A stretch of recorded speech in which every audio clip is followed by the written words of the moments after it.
Hello, everyone. This is in continuation to various theoretical topics what we were discussing in operations management.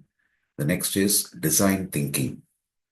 Basically, design thinking is a problem-solving approach which enables us to create some innovative solutions.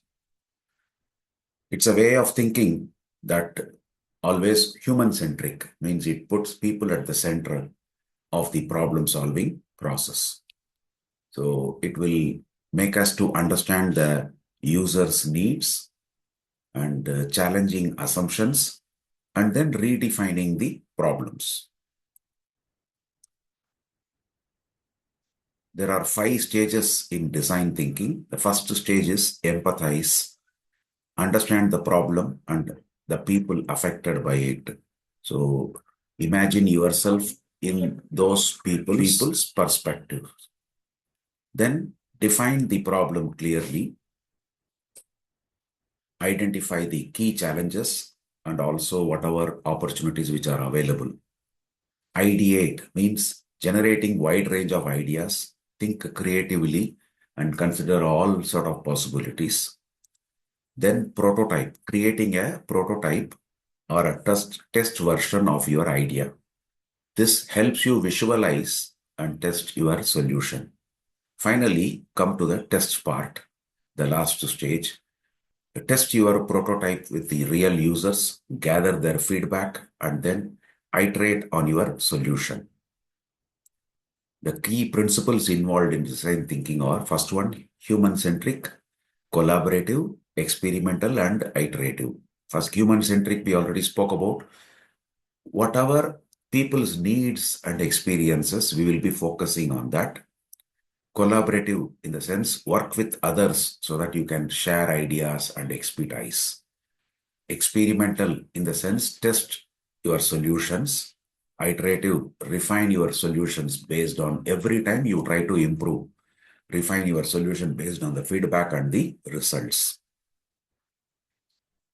Why do we use design thinking? It actually helps us to create innovative solutions that meet people's requirements or needs. And it will enable us to develop a deeper understanding of our users and customers. It will enable us to collaborate effectively with others to solve complex problems. And it will help us to iterate and refine our solutions based on the feedback and results. If we think about design thinking with an example, consider a university library wants to improve the study experience of its students.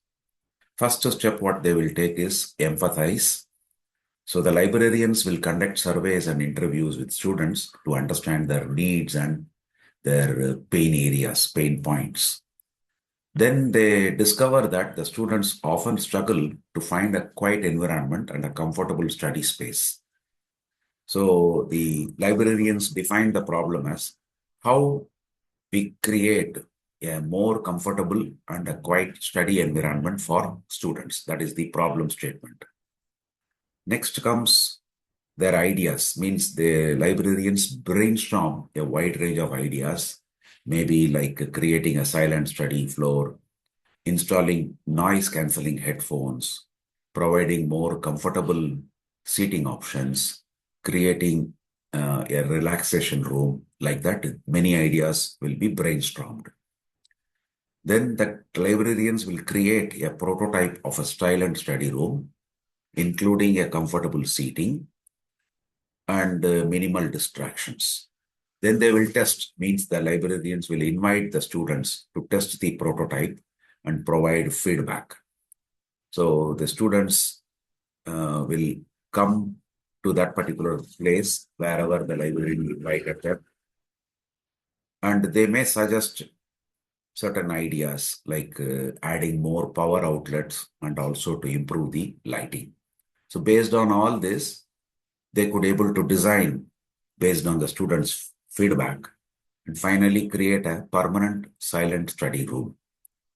So that can be an example for this.